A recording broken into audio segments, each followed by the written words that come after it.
Hello guys, मेरा नाम है विकास और मैं इस वीडियो में आप लोगों को बताने जा रहा हूँ बर्नौलीज़ थ्योरम के बारे में। ठीक है, बर्नौलीज़ थ्योरम के बारे में। तो बर्नौलीज़ थ्योरम जो है वो हमको क्या कहता है, ठीक है, वो क्या कहता है उसके बारे में देखेंगे। तो बर्नौलीज़ ने क्या कहा था, बर्नौलीज़ एक साइंटिस्ट थे जिन्होंने law of conservation of energy का ही यूज़ किया है। ठीक है, law of conservation of energy जिसको हमने थर्मोडायनामिक्स में यूज़ किया था और फर्स्ट लॉ ऑफ थर्मोडायनामिक्स को देखा था। वैसे ही अगर फ्लूइड में देखें जहाँ पे हीट नहीं ट्रांसफर करते, मतलब हीट का कोई रोल नहीं है यहाँ पे, फ्लो मतलब कि प्रेशर, वेलोसिटी और डेटम तीनों का रोल होता है। उसके केस में जो law of conservation of energy हम लोग यूज़ करते हैं वो बर्नौलीज़ थ्योरम को देता है। ठीक है, बर्नौलीज़ थ्योरम को बताता है। तो उन्होंने क्या कहा था, बर्नौलीज़ ने कहा था कि अगर कोई फ्लूइड फ्लो हो रहा है, अगर कोई फ्लूइड जो है किसी पाइप में या फिर चैनल में या कहीं फ्लो होता है तो उसका जो एनर्जी होगा ना किसी भी पॉइंट पे वो कांस्टेंट रहेगा। मतलब कि किसी भी पॉइंट पे वेरी नहीं करेगा। टोटल एनर्जी, इस पॉइंट पे जो टोटल एनर्जी रहेगा, इस पॉइंट पे जो टोटल एनर्जी रहेगा या इस पॉइंट पे टोटल एनर्जी रहेगा वो कांस्टेंट रहेगा। ठीक है, तो वही कह रहा है कि total energy at any point equal to constant. ठीक है, तो वो एनर्जी कौन कौन से एनर्जी होंगे। पहला एनर्जी है मेरा pressure energy P by rho g. ये जो है मेरा एनर्जी पर यूनिट वेट है। ठीक है, एनर्जी पर यूनिट वेट है। ये तीनों जो है एनर्जी पर यूनिट वेट के ही टर्म्स में एक्सप्रेस किए हुए हैं। ठीक है, तो कौन कौन से एनर्जी होंगे, प्रेशर एनर्जी होंगे, काइनेटिक एनर्जी होगा और डेटम एनर्जी। ये तीनों का जो सम होगा एनर्जी वो किसी भी पॉइंट पे अगर देखेंगे तो वो कांस्टेंट रहेगा। मतलब कि P by rho ji plus V square by 2g plus Z equal to constant at any point. ठीक है, तो देखते हैं ये वाला। तो इसमें क्या हो रहा है, मान लेते हैं कोई पाइप है, उसमें फ्लूइड मेरा फ्लो हो रहा है। फ्लूइड पार्टिकल्स को मैंने दिखाया हुआ है, वो फ्लूइड पार्टिकल्स फ्लो हो रहे हैं। ठीक है, तो अब क्या होगा कि किसी भी सेक्शन में, यहाँ पे मान लीजिए एक सेक्शन ले लिया मैंने 1 और फिर यहाँ मैंने एक सेक्शन ले लिया 2। ठीक है, तो इस पॉइंट पे जो एनर्जी होगा, टोटल एनर्जी, जैसे P1 बाई रो जी होगा plus V1 square upon 2g होगा प्लस Z1 इक्वल टू होगा इस पॉइंट पे जो एनर्जी होगा P2 अपॉन रो जी plus V2 square upon 2g plus Z2। ठीक है, तो ये बराबर होगा। तो ये बर्नौलीज़ थ्योरम जो एप्लीकेबल होता है ना, उसके लिए हमें कुछ एजम्पशंस लेने पड़ते हैं कि ये फ्लूइड जो फ्लो हो रहा है वो किस तरीके से फ्लो हो रहा है। ठीक है, वो फ्लूइड का प्रॉपर्टी क्या है, कुछ एजम्पशंस लेने पड़ते हैं। तो उन एजम्पशंस के बारे में देखते हैं। ठीक है, तो पहला एजम्पशंस क्या है, और पहला एजम्पशंस है मेरा फ्लूइड जो होगा मेरा आइडियल होगा। आइडियल कहने का मतलब ऑन द सेंस कि फ्लूइड में जो विस्कोसिटी होगा ना वो जीरो होगा।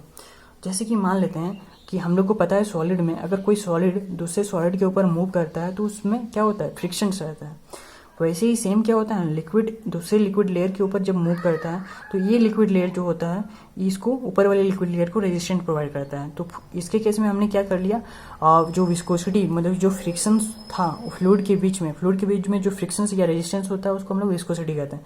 वो विस्कोसिटी को हमने जीरो मान लिया। अब फ्लूइड जो होगा अपने में फ्लो होते रहेगा। कोई लेयर्स के बीच में जो फ्रिक्शन हो रहा था उसको एलिमिनेट कर लिया। अब फ्लूइड हो सकता है ये कांस्टेंट वेलोसिटी के साथ भी मूव कर सकता है। ठीक है, अब नेक्स्ट एजम्पशंस क्या है, फ्लो इज स्टेडी।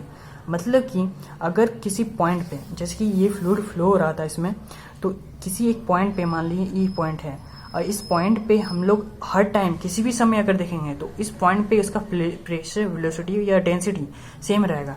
यानी कि del V by del T मतलब कि change in velocity with respect to time at any coordinate x0 y0 z0 coordinate दिखा रहा है इक्वल टू जीरो होगा। मतलब चेंज इन वेलोसिटी देख लें या फिर चेंज इन प्रेशर देख लें या फिर चेंज इन डेंसिटी देख लें, तीनों जो होगा मेरा वो क्या होगा, जीरो होगा चेंज इन। ठीक है, और थर्ड एजम्पशंस क्या था, इनकम्प्रेसिबल। मतलब कि फ्लूइड जो होगा उसका डेंसिटी जो होगा वो कांस्टेंट रहेगा। मतलब कि उसका डेंसिटी में कोई चेंजेस नहीं होगा अगर प्रेशर्स लगते हैं तो। ठीक है, उसके बाद फोर्थ एजम्पशंस क्या था, इरोटेशनल। मतलब फ्लूइड जो होगा उसका फ्लो जो होगा इरोटेशनल होगा। मतलब कि फ्लूइड पार्टिकल्स जो होंगे अपने एक्सिस के अबाउट रोटेट नहीं करने लग जाएंगे।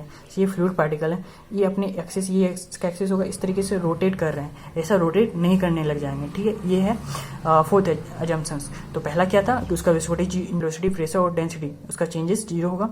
उसके बाद इनकम्प्रेसिबल होगा, मतलब कि उसका डेंसिटी कॉन्स्टेंट रहेगा। और फोर्थ एजम्पशंस इरोटेशनल होगा।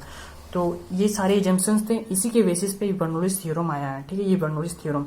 तो ये जो है मेरा expression P by rho ji plus V square by 2g plus Z equal to constant. अगर कोई फ्लूइड है ना, तो फ्लूइड में बहुत सारे फोर्सेस लगते हैं, तो उन सारे फोर्सेस में कुछ फोर्सेस को हम लोग निगलेक्ट कर देते हैं।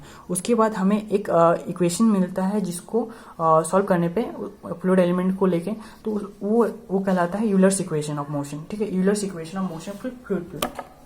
तो वो क्या है, D P by rho plus G D Z plus V equal to zero, यह है यूलर्स इक्वेशन ऑफ मोशन।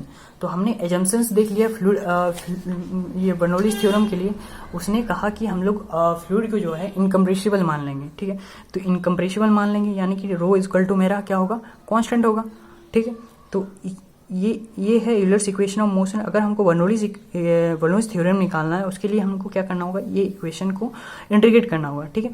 तो इंटीग्रेट करते हैं हम लोग, तो सबको इंटीग्रेट करेंगे तो क्या हो जाएगा, यहाँ पे इंटीग्रेट करते हैं D P upon rho plus G D Z plus V D V equal to zero. तो यहाँ भी इंटीग्रेशन, यहाँ भी इंटीग्रेशन, तो इंटीग्रेशन का जीरो, ठीक है, सबका लेते हैं। तो ये क्या हो जाएगा, डीपी, ये रो तो हमने कांस्टेंट मानना हुआ है, तो क्या हो जाएगा पी अपॉन रो, ठीक है, प्लस जी तो कांस्टेंट है मेरा, और डी जेड का इंटीग्रेशन क्या होगा, जेड हो जाएगा, प्लस वी डी वी, मतलब वी का इंटीग्रेशन क्या होगा, वी स्क्वायर अपॉन 2, और जीरो का इंटीग्रेशन के, मतलब ये कांस्टेंट,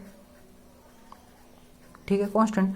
तो अगर हम लोग पूरे इक्वेशन को जी से डिवाइड देते हैं तो हमको क्या मिलेगा, P upon rho ji plus Z plus V square upon 2g equal to constant, ठीक है, क्योंकि कॉन्स्टेंट अपॉन जी तो ऑलरेडी कॉन्स्टेंट है, मतलब 9.81 जो हम लोग फिक्स करके रखे हैं, उसको डिवाइड देंगे तो हमको कॉन्स्टेंट ही मिलेगा, ठीक है। तो ये जो इक्वेशन मिला वही है बर्नौलीज इक्वेशन जो हमने पहले देखा था, ठीक है। ये है Bernoulli's equation, P by rho ji plus V square by 2g plus Z equal to constant. या फिर किसी दो पॉइंट या सेक्शन के लिए लेकर हैं तो हमको ये लेना होगा, P1 upon rho ji plus V1 square by 2g plus Z1 तो P2 by rho ji plus V2 square by 2g plus Z2, ठीक है। मतलब कि किसी भी पॉइंट पे अगर फ्लूइड फ्लो हो रहा है तो हर पॉइंट पे उसका टोटल एनर्जी जो होगा वो कांस्टेंट होगा। यही है बर्नौलीज थ्योरम, ठीक है। और ये जो हर एक टर्म्स है ना, ये इसको हम लोग एनर्जी पर यूनिट वेट में लेते हैं, ठीक। ये जो हर एक प्रेशर एनर्जी, काइनेटिक एनर्जी और रेडियम एनर्जी, इसको हम लोग एनर्जी पर यूनिट वेट में लेते हैं, ठीक है। So thanks for watching this video. अगर आपको ये वीडियो अच्छा लगा हो तो लाइक कीजिए, अगर कोई डाउट्स है तो कमेंट कीजिए, अपने दोस्तों में शेयर कीजिए, और अभी तक आपने मेरे चैनल को सब्सक्राइब नहीं किया है तो सब्सक्राइब कीजिए। थैंक्स।